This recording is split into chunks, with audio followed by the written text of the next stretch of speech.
All right. It's Sunday. It's about 2 hours before the markets are going to open for pre-market trading for futures, that is. Forex is about an hour from now.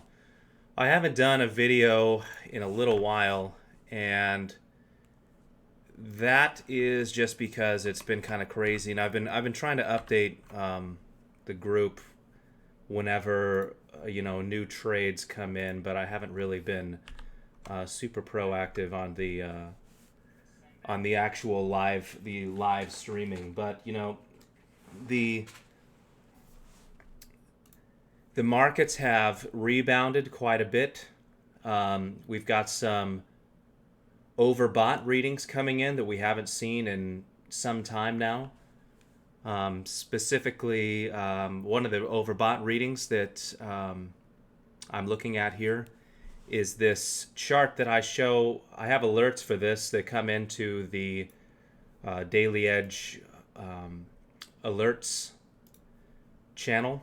When they happen, there's a link to a live chart so you can look at it for later. And I usually try to update this chart with important dates that are marked with a date on the bottom and probably a price level. And one of the recent ones that we just had was on Friday. And this happened to be, this was on what day? The 10th? Yep, get right there. So we had an overbought reading of this indicator. And what is this?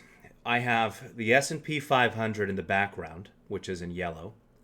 And there's another axis overlay that has this indicator that we have access to in TradingView that you can look up at stockcharts.com and other public services out there. But I like using TradingView for obvious reasons. There's more interaction that you can do, and you can look at previous history and kind of hover your cursor around and look at what the price did. So it's really handy to have the S&P 500 index or whatever overlaid over the top of the actual indicator in the background. And that's what this bluish, dark blue cyan oscillator is that goes between, stays bounded between 0 and 100%. And this is the percent stocks above the 20-day moving average. And so on Friday, we got a really high reading of over 92% of all stocks in the New York Stock Exchange, and there's at least 3,000. I can't remember how many stocks are in the NYSE. I haven't checked in a while. That were above the 20-day moving average. So this is usually a big overbought reading, and it really depends on the type of market that you're actually in. A recent overbought reading of this indicator was back on the big rebound that happened in December 2018, January 2019, and if you look at the S&P 500 during that time, it didn't really slow down after that. This overbought reading was more recognizing an initial surge in stocks that was actually sustainable for a long run for months up until April. And you only know that you can tell that it's sustainable more when you look at it in true hindsight. You can tell because the price, and I'm looking specifically at the yellow, is nice and curved and steady and stays gradually, it gradually moves up over time with a curve that starts getting a lower and lower slope over time. And this is a huge buying pattern, a buying pattern that is unsustainable. In what I am going to go over in this video is what we had over the past couple of weeks, which is more straight up with a tiny correction in the middle, and then another straight up move to finish the initial surge. So let's just start with that premise that where we are right now with percent stocks above the 20-day moving average is in an overbought condition that we have not seen since somewhere around March 2009 was a similar reading with a huge bottom back then, and we had a reading on March 26th. Yep, March 26th was a high reading of 93.91, somewhat similar to what we have now. And then we had a 2-day pullback. That happened right here on March 26th. And then a 2-day pullback in the S&P 500 after that. And this is kind of the same buying pattern that we saw in January 2019. It starts off strong, then gradually the slope starts to get more and more shallow, but it's sustained through the lifetime of the buying.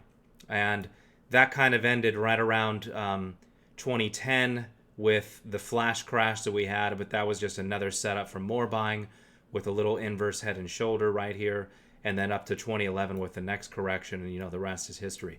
But this pattern right here with an initial surge in buying that's sustainable and the slope kind of gradually drops off over time, this is a true buying pattern and a true V-bottom recovery in a stock market sell-off. So let's dig into some stuff here. We've got S&P 500 futures, and I've got a couple of indicators on the screen here. I'll take this guy off. That's the 200 period Bollinger Bands with the 200 daily moving average in the center. I'm going to take those off a little bit because they really don't serve a purpose right now for what we're dealing with. So if you're paying attention to Twitter and you're paying attention to all your favorite charting sources around there, and everybody's got their own preferences and they probably have seen it by now, the S&P 500 managed to reclaim 50% of the entire stock market correction that started in February. So this is a little faster than normal. Usually for a 50% recovery of a magnitude correction like this, 35% from top to bottom about, it takes a little bit longer. It takes a couple months maybe. So this is very fast.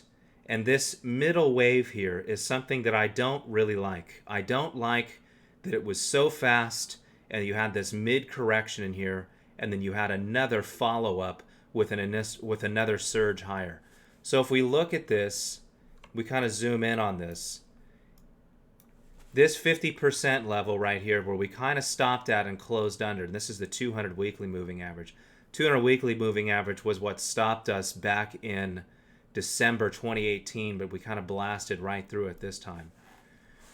So there's something in harmonic patterns. Really the only one that I care about is the AB equals CD move. We are not quite there yet. If we wanted to treat this, you could attach this to this high or this high. I'm just going to use this one. AB equals CD move would be somewhere up here around 28.85. That's where you have a AB where this would be considered the, let me draw this on here so it's not so confusing.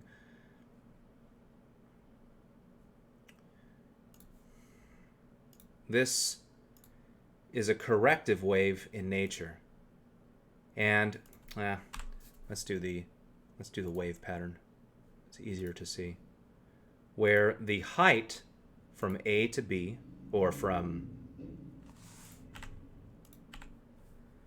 not sure why they are doing it that way.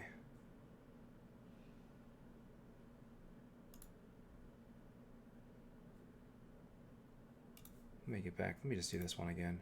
There we go. Because I want A, B, C, D, not starting at 0. So what did I say? 28.85? Somewhere around here. The height of A to B is the same thing as the height from C to D. So that's kind of what you want to see for a corrective wave. But I've seen them, and when I mean they, I mean the people that control all the markets, cut it short and not quite get there. Maybe get to 75% or 78.6%, something like that. Here's 78.6. 78.6% of the way instead of getting all the way to 1, which would be AB equals CD. And I have a couple of other important fib levels that I'll get into a little bit later. So we've got that. Nasdaq Futures, something very similar. I have this white trend line up here connecting the top of this level here, which I thought initially was going to bounce the markets heavily when we intersected it on the way back down, and it did. We had a huge bounce here, almost it was 800-point bounce from, almost a 10% bounce, but then continued to descend. We're butting up against the bottom of that as of the last 3 days or so. Didn't quite get it on Tuesday, but did on Thursday. Remember, Friday was a closed market. And we're still sitting on this 200-day moving average right here. Let me go to this chart instead because I have them labeled. We're still sitting on this 200-day moving average in yellow right here. So we haven't quite reclaimed, we haven't quite shown the resilience of the market required to actually, really close above this guy and just keep going. To me, this seems like the market is somewhat overbought here and for a variety of reasons. Just the strength and the slope of the initial move to get back to where we are here, it doesn't seem like we can go much higher without some kind of a corrective action. The 50 daily moving average is the next big resistance, followed by the full 61.8% recovery level, which is not that much higher considering how much ground we're covering each day.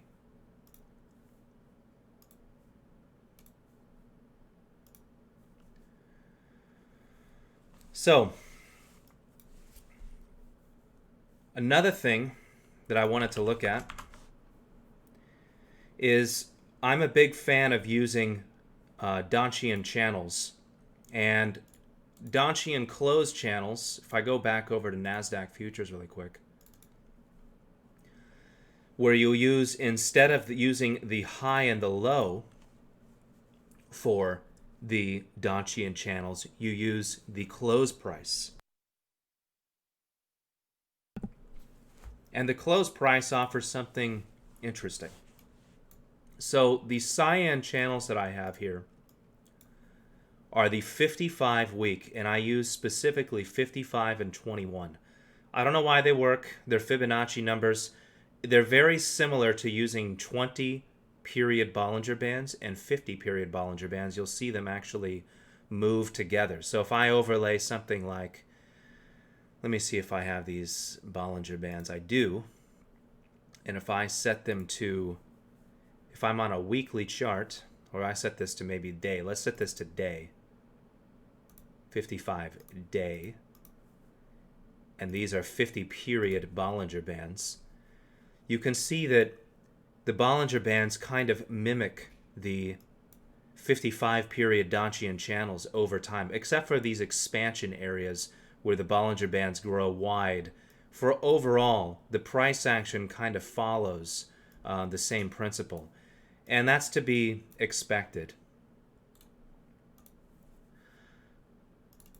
So something interesting about the 55-week Bollinger Bands is back on December 2018, we kind of hit these bands and with a new weekly close, actually closed them lower. If you go to a weekly chart, you can see that one of these weeks here, this guy in particular, closed, because it's using close prices, remember, not highs and lows. So the close actually moved the lower Donchian channel down. The same thing finally happened on the week of March 16th. And the next week was a gap down on Monday, and we never went lower. We was buying all night through, gap down on Sunday evening, with futures, and then buying through the rest of the week. It was a huge buying condition. This was a major buying opportunity.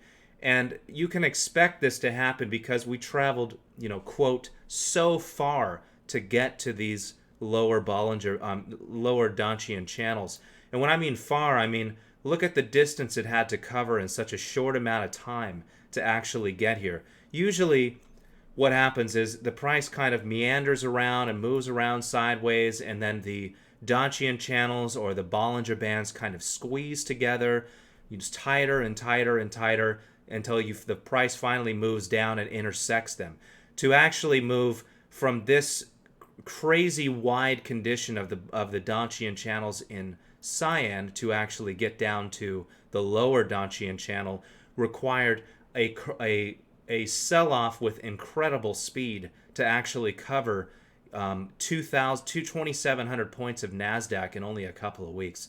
It's just unprecedented how fast it had to move in order for this to happen. So you can expect almost an immediate rebound when you see in a condition like this, because the energy required to do this is huge.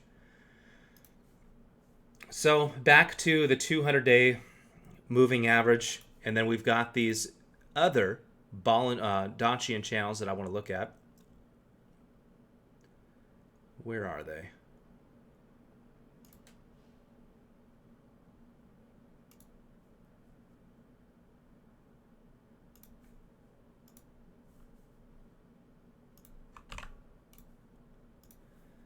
Let me get back to these guys.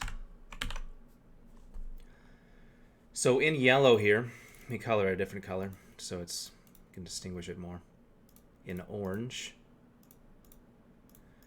these are 21-day Dacian channels, and they are very similar to 20-day, the classic Bollinger Bands. See how the Bollinger Bands very closely mimic the behavior of the 21 Dacian channels. That's why I like them and to use them together. I have a script for this. It's a free script. It's open source. It's very simple. It just plots multiple Bollinger Bands of different time frames. It's a multi-time frame indicator, and Dacian channels at the same time. You get to choose the source that you actually want to use. So the fact that this is the same principle, and the width of the Dacian channels from the top to the bottom at the peak of the sell-off was huge.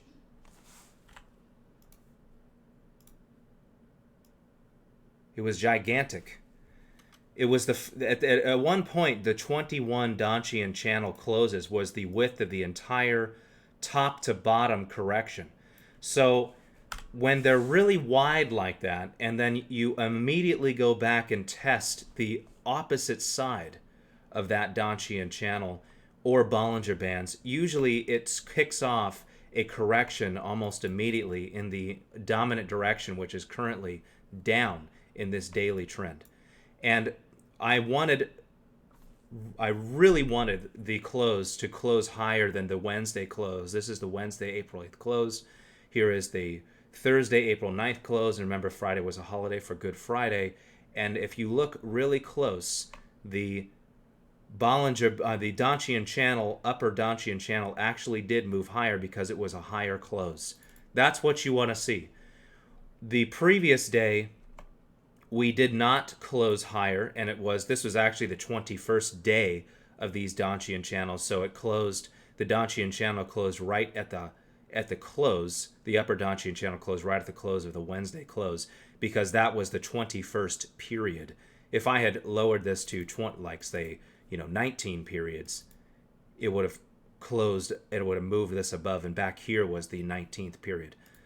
Whenever you see this, usually it means that the very next day or the next day or two, it's going to jump even higher in order to move this Dacian channel up, is what that usually means. So that was good.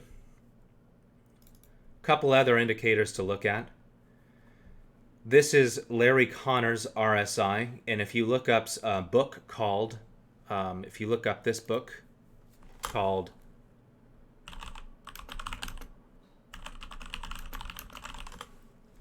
you'll find a book by Larry Connors called Short-Term Trading Strategies at Work, and he goes into this trading strategy where you take a 2-period RSI and you have a 3-period SMA of that RSI, and you call 85 overbought and 15 oversold, and that's what this indicator is showing. Above 85 is red, below 15 is green. So we registered an overbought signal on this indicator. Finally, on the previous day, it didn't quite get there. It was 84.89. Thursday closed at a little bit above that, and I really wanted that to close above overbought as well. We needed a price above 81.75 to make that happen on Thursday. Another thing to look at is just the regular old MACD. The fact that this thing just no bearish divergences, nothing on the day chart. This is a super high reading, by the way, of 200 back at the very top. You can go back in history and see that we really never even came close to that before. And that's partly because MACD is a direct reflection of current prices, so the higher the price, the bigger the number. But still, high reading, no bearish divergence. Usually when you have such a descent of MACD so low below zero, and I mean below zero, I mean below the zero line. Remember, MACD is just the difference between the 12 EMA and the 26 EMA. That's what the blue line represents. It's just the difference of those two exponential moving averages. So if you plot a 12 EMA and a 26 EMA on your chart, you're actually going to find a representation of those by price instead of detrended like this as an oscillator.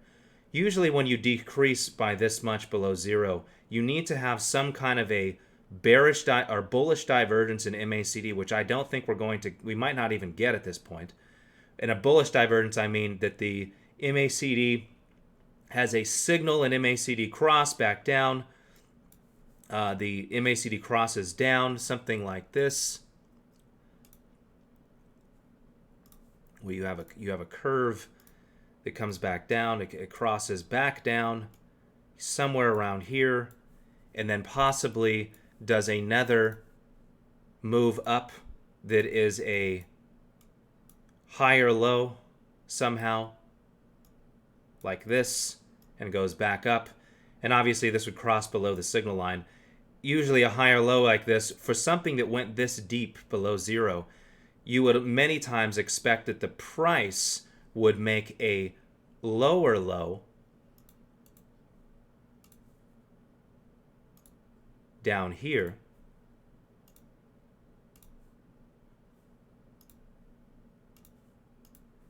and then you create the bullish divergence, meaning that the price made a lower low,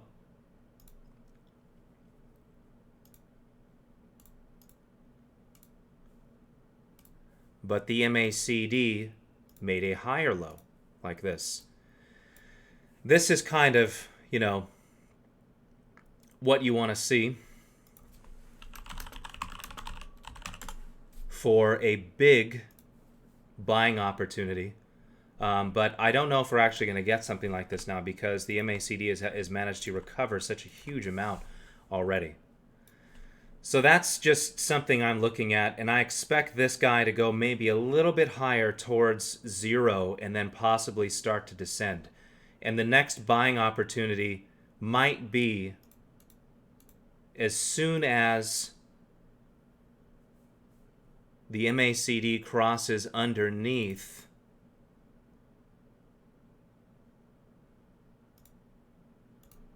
So this would actually generate that cross of probably the signal line.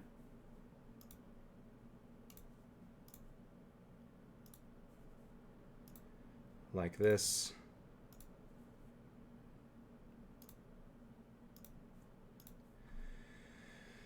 Usually right about where this signal line gets crossed under is actually the buying opportunity. You actually don't wait for the next crossover of the signal. You just go ahead and buy right into that guy and buy ahead of it. So right when this actually crosses down is when you actually buy into this thing. So that's kind of what I expect this to do, possibly over the next couple of sessions. So let's go back in time to and do a couple of other interesting things here that I want to look at. So if you measure the total correction here for Nasdaq Futures,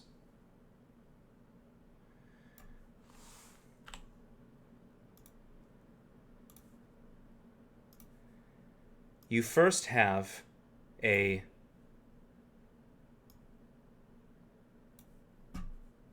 32% correction. Then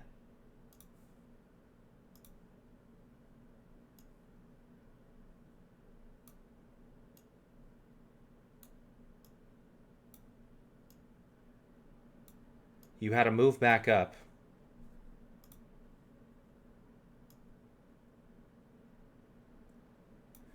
There was about 25%. This is the move back up and the recovery. 25% because you're moving off of this low down here. So let's go back in time to the year 2000 and look and see what I think is we're doing an accelerated version of what was happening back then.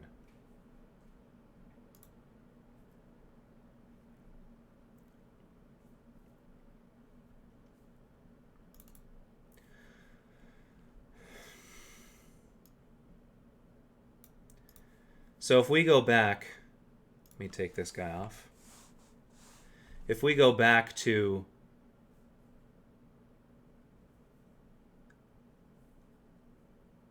this initial sell-off that happened from the dot-com top, and then it kicked off this bearish move for over a year after that. Let's look and see what kind of price action we had back then. This was also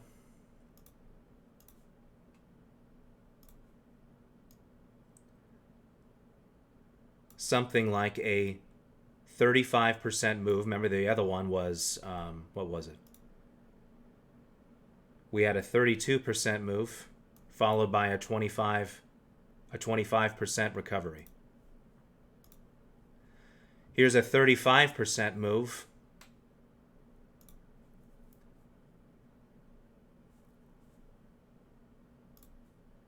Oops.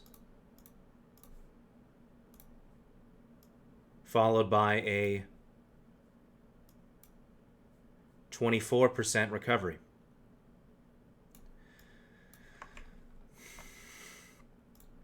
So, in my opinion, it is very possible that we're doing something very similar to what happened back then. And you can see built inside of this, didn't last that long. This was only maybe 1, 2, 3, 4, 5, 6, 7, 8, 9, 10, 11 sessions. But you still did have something like this corrective action here, this ABCD type movement, where it recovered nearly 25% of the initial move down. So again, I'm comparing right now a 32% initial move down to 35% and a 25% recovery back up compared to 24% recovery back up. This was also extremely close. The initial move down didn't quite get to 50% here. Didn't quite get there. And then a lower low was generated with another corrective type move here, or some type of, maybe a diagonal or something like that coming down to here. But these are all bearish waves. So you're not really getting the first, this whole thing might be an impulse wave, and this is wave 4. And you come down here at the bottom, and that is the first impulse wave. And then here is the real correction that lasts a long time. So that could very well be what we had then. If you go to, let's compare, because we have to do big corrections here to compare. And let's do the Big Daddy correction.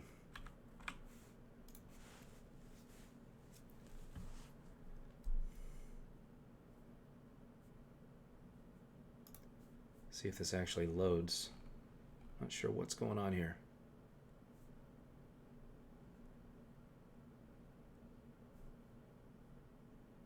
Nope. Let me try to reload. Oh, here we go. 1929. Okay. So this initial move down is way more pronounced. And it was 50% almost that we moved back up. But the recovery, the recovery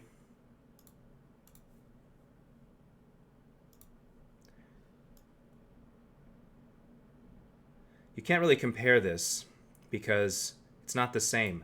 This is a very long-term recovery back up, and it recovered 50%. But the thing is that this initial move down, the top correction back up was actually right to the 50% recovery level, and this yellow line, which represents the 200-day moving average. So somewhat, but not really. So I'm looking at this, all these things combined, and I'm thinking it's very possible that we could have some kind of a move back down. Some of the other things that I'm looking at,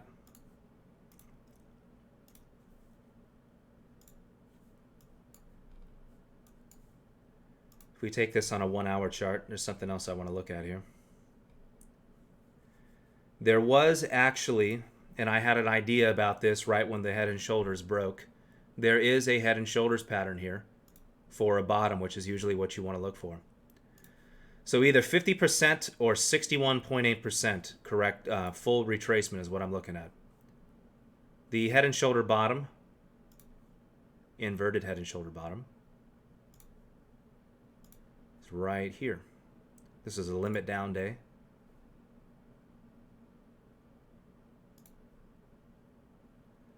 And the best head and shoulders are the ones, especially for a bottom, are the ones where the neckline for an inverted head and shoulders bottom, you want the neckline to be a negative slope so that it makes it more easy for the price to penetrate the neckline. So if you go to this guy,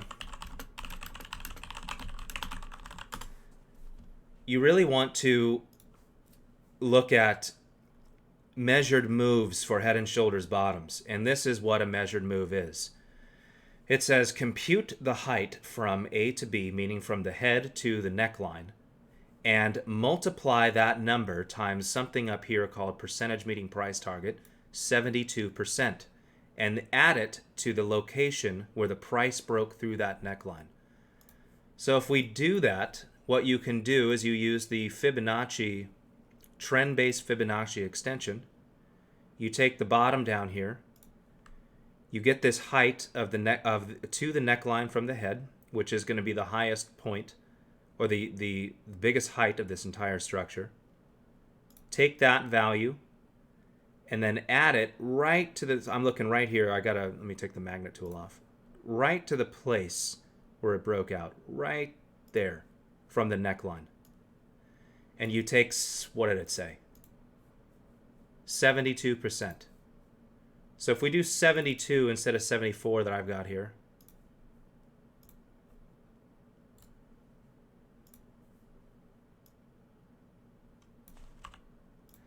that measured move is about 2971.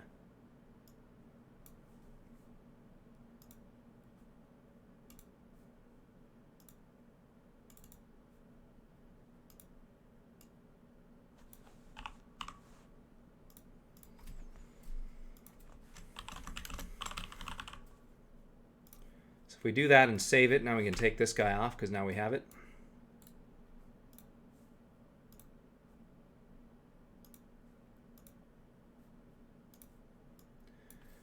There we go.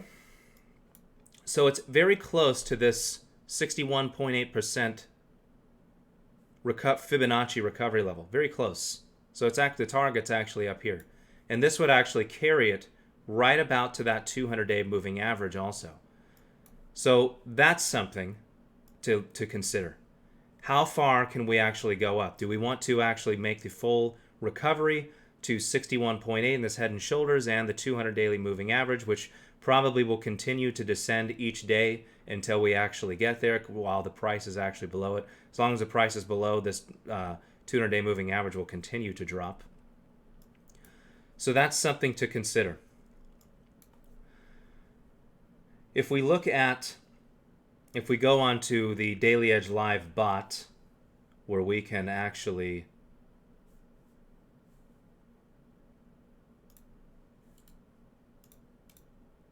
look at our bot here, I've got something where I typed in this guy.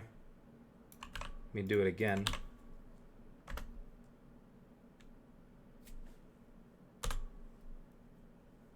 See if it'll give me. Oh, I can't do it because it got to give me for the last couple of days. So let me do. What's going on here with this? Same thing. Maybe it's 2 days. It's counting the weekend. Well, it's because today is a new day and the futures are about to open. So ETF block summary for SPY actually, and I can convert this if I want to into ES, and it'll translate the price. What happened on Thursday was there were just an unprecedented number of 500K individual SPY blocks that were sold at market price all day long. And what these red hearts mean with the percentage next to them is where the current price is, meaning the last price registered in extended hours for SPY is below all of these blocks. There was even one that was a million shares for an individual block trade. And we closed beneath the vast majority of all of these guys, except for one, was right around where we closed on Thursday. To me, usually this is a huge distribution pattern, and it wasn't just that. On Thursday, the number of blocks coming in that were dark pool blocks, especially for oil, but for many different symbols for stock blocks, it was all over the place. The last time that we saw something like this was on, March 20th or something like that, near the bottom, March 20 or March 24th or something like that, where we had a ton of across-the-board blocks, and it was just across-the-board buying is what it was. We had so many different blocks from every single sector, and this is capturing only the major blocks that are important blocks, or blocks that are 500K or more. And there was so many blocks that the bot kind of gave up on the formatting here at the bottom, because there were so many of the ETF blocks, especially in oil, because of all the action that was going into the news. So oil had blocks all the way through the selling from the very top. You can see that the first block that came in closed 13% below that block. So they were selling the entire day on Thursday and just kept selling all the way down to the bottom. So these are all those live blocks again for SPY. So this is really interesting to me. The dark pool blocks for SPY was only about 8 million. We did close above those because we closed above the Wednesday close. Remember, dark pool blocks that are late blocks from the previous day are always registered as the previous close, which would be Wednesday, because the tape has no idea what price they occurred at. So it knows that they're not from the current session, so it just prints them at the previous close. But they actually occurred all day long during the previous day. But this is one of the reasons why previous closes and gaps that are unfilled remain important in the future. So if I go to, let's see, let me go to my gap trading guy. This is another template that I have. And I'm going to close the Telegram here for a second. Daily Edge Live bot is available in Telegram. You can do it on your phone. You can look up anything for the past 90 days, any ticker in the NYSE. Let's see. So one of the things, let me clear up a bunch of stuff here.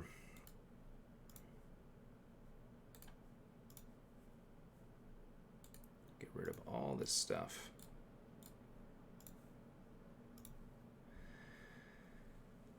One of the things that I want to look at is the fact that we left a large number of gaps behind since the bottom that was March 23rd on Sunday evening.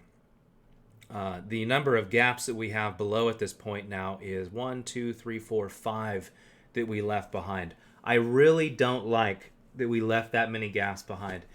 Even in one of the most recent recoveries, like December 2018 to January 2019, there was only one important gap left behind, and that was on January 3rd, 2019.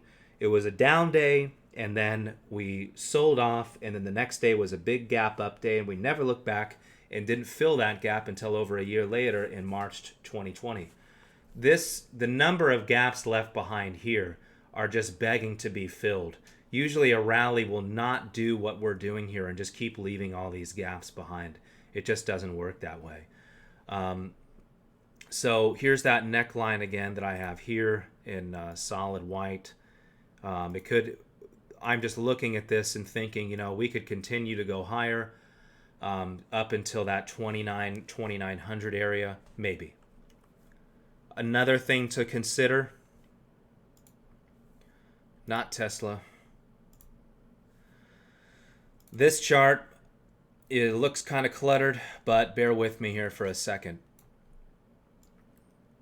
I save all previous big dark pool levels on a chart until I can actually not until I can figure it out, until TradingView helps us, some of the people that work with TradingView like myself, try to get the overlay on the non-commercial charts that they have for the public API, just regular charts where you can actually put this stuff over the top. All of these dark pool blocks and ETF blocks and stock blocks and stuff like that, someday all this stuff that I have going on here that you can actually query off the database on the website, I want those to be live as they come in as little blips on the chart so that you can see them as they're actually coming in. That would be extremely helpful because we trade off of these during the day because they provide actionable trades during the day, especially the live market trades, because what the price does right after those blocks, you can usually make a trade off of those. If it's a big block and it starts moving above that block, you can say, well, I think that was a buy block, so I'm going to buy too. I'm going to follow these big market makers and the people that have all the money and just do what they do. And it's a very profitable way of trading. So the 61.8 retracement level from the top to the bottom, and pardon all of the blocks that I have here. These are all dark pool blocks with the number of shares. And this was a huge level. This was back at the February 2018 correction, the big one. That was right before Bitcoin collapsed from 19,000. So this was a huge level to pass. You can see the gaps that we left behind more clearly with this little island reversal guy that we had a couple weeks ago, or last week. This is an island reversal. There's a gap when it came down into it and a gap when it left. That's an island reversal. That 61.8% recovery level happens to be right where the really big dark pool level is from the past, from places in 2019 in April, August, and we added to these dark pool block levels with this 53 million block level that occurred on February 28th. And this is a huge area. So if anything is really compelling me to say that we could actually keep gaining ground all the way back to this level, it's this big dark pool level to actually reclaim and fill that gap. Remember, we left these big gap opens. This is a gap right here. This is a gap right here. This left open, a big gap. This is a big gap right here that we left open, we never reclaimed. These are all really big gaps. March 10th gap, that was a huge one. This was a huge one to reclaim, the March 13th Friday gap. That was the gap where we moved up on Friday off some Fed news and then gapped down 12% on the following Monday. It was horrendous. This was filled obviously this last week, but those are important gaps, and we still have not filled those gaps on the way back up. So if we're actually going to complete that head and shoulders pattern and do the measured move that we're supposed to do, then this is just another one of those compelling reasons to get back up to here. This would be that measured move. It would be right up to this 61.8% level, right where all of these dark pool prints are. And at that point, I will definitely be shorting that because there's going to be a retracement. even if it's only 50% of the way back down, and it only goes back, you know, to back down to here and to the top of this neckline probably at that point, that's a good trade. That's a couple of 100 points of S&P 500. So that's something else I'm looking at. This level right here is a huge level, 293.13, which is about 29.30 SP 500. So if we stop early on this 50% retracement, you know, so be it. But this would be the upper target, this 293 level, or 29.30 for S&P 500.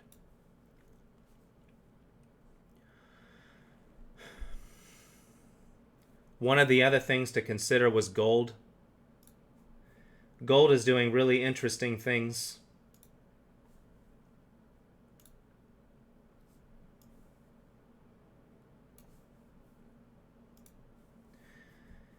If you look at a gold chart and you compare what we've been doing since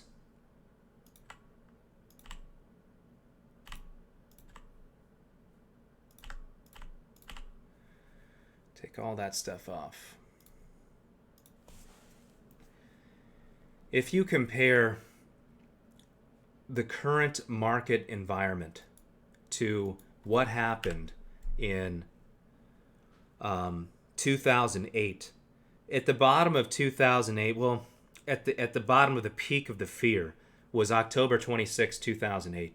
That was when everything got sold. Bonds collapsed, gold collapsed, everything got sold to pay off debt obligations. Corporate bond yields collapsed, which would be like JNK or HYG.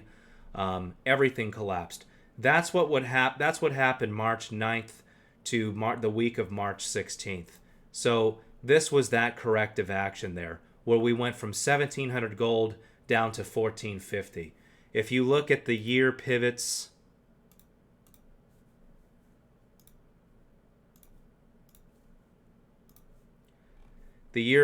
show some interesting stuff.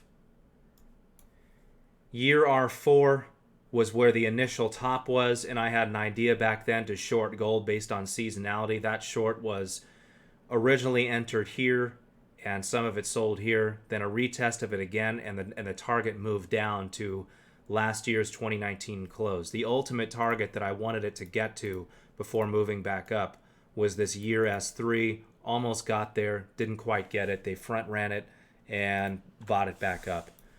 Now we're actually moving up higher. So if you go back to 2008, remember the ultimate stock market bottom back then was March 2009. So the peak of the fear was, remember, October 23rd to 26th area for gold. And if you overlay the S&P 500, or we'll do S&P 500 futures.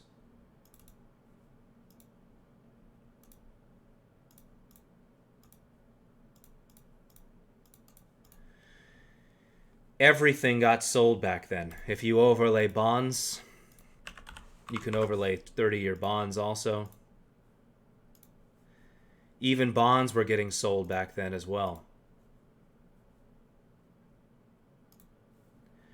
So everything had a sell-off right in this area. Bonds actually moved up very rapidly after this sell-off, and then started to decrease as QE was actually released, which is counterintuitive toward what most people think it should do.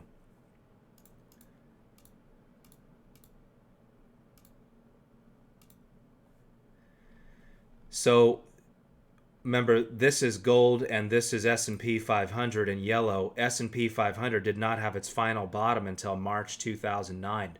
This initial sell-off of gold this is Lehman Brothers, by the way, October 2008. That's when Lehman collapsed to zero, closed its doors forever, and gold never went lower.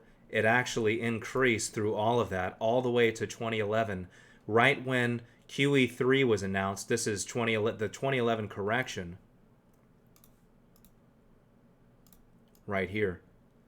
QE3 was announced right here. This is Operation Twist, where they started buying the long end of the curve. And I believe QE3 was around somewhere around here. This was more than QE1 and QE2 combined. And then stocks took off. Once they started, talking about Operation Twist, it messed up the yield curve such that it was no longer profitable to keep buying gold. So this yield spread was something that you didn't want to be in gold for years. That's the same thing that we're getting right now. Gold has already had its initial sell-off. It's already bottomed out. And it quickly reclaimed all of the ground and is actually making new highs. So if you go to an idea that I have, based on this logic, based on hitting this 50-day 50-week moving average at the bottom, and this little handle that's right here, it still qualifies as a handle even though it's accelerated because of so much volume associated with it. The handle is sped up in time. But if you were actually viewing this on a tick chart or a volume chart, the handle would be spread out compared to the huge cup. These big month closes are the first targets, and then the measured move cup and handle, just like you can go on this website here.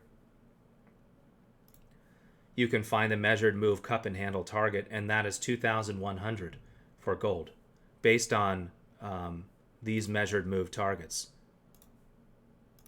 For sure, these monthly closes that we haven't revisited here are my first targets to actually get to. And the month candle for all of March was a giant doji candle.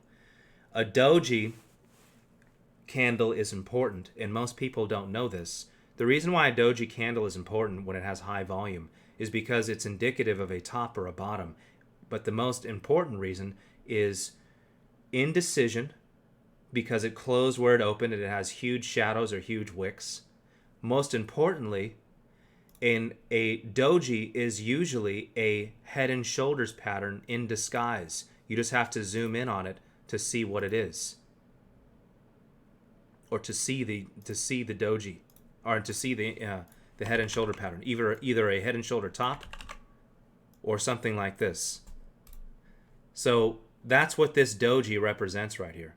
All this price action is what this doji is for the month of March. It started here with March opening here, and here's the March close. It ended up right where it started, with huge wicks above and below. Most people don't know that, but if you actually dig into what a doji is, you'll usually find a head and shoulders pattern, or possibly a Gartley pattern like this, or an a cipher pattern. So that's kind of where I'm at and we broke this cup top once, and then now broke it again with a huge daily candle that we had on Friday. That was a big 70-point candle. I had an alert that once it crossed 1700 again, that we should definitely buy it.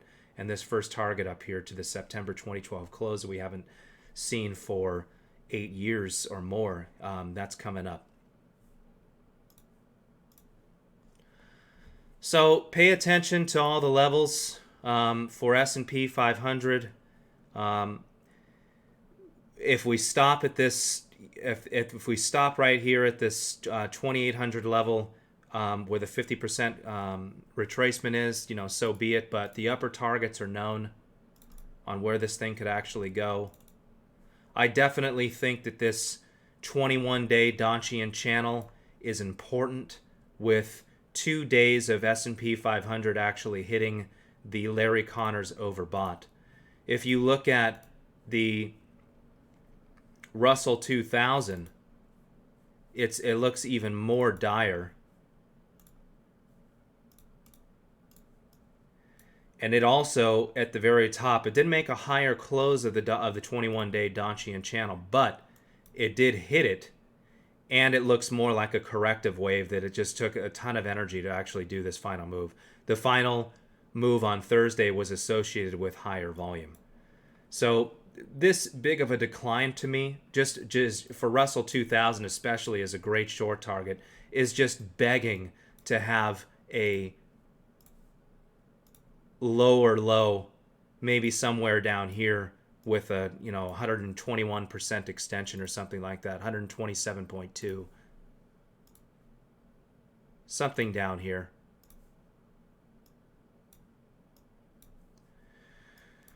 127.2 is one of the, I actually did drew that pretty much perfect. I just guessed it. I didn't know where it was going to be. Somewhere down there looks like it would be a good candidate for a correction move back down towards this area.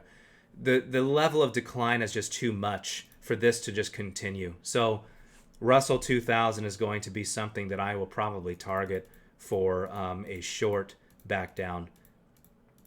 I do go over these ATR stops, and we did flip the ATR stop for, the ATR stop is what's known as the super trend, but this is a modified version of my super trend. This guy happened to hit a level required to flip this ATR super trend to green. Usually when that happens after such a deep move, it usually triggers a counter move in the other direction to retest this newly formed ATR super trend almost immediately. And this is true in uptrends also. So if you look at the past couple of instances here on this uptrend, as soon as it flipped red, this was actually the bottom of the price action, close to where it actually flipped red. When I say flip red, I mean this guy. Flip red, hit the 21-day Donchian channel in yellow, and then the price, the bottom was somewhere near that place. Happened again over here. Also hit that Donchian channel. You can barely see it down here. Didn't make a lower close, but it still hit it. And this is that red flipping of that super trend, which is actually the counter move started immediately. So if you use the normal super trend in its normal way, and you got in short right here, it actually was the worst possible time to short. Same thing happened here.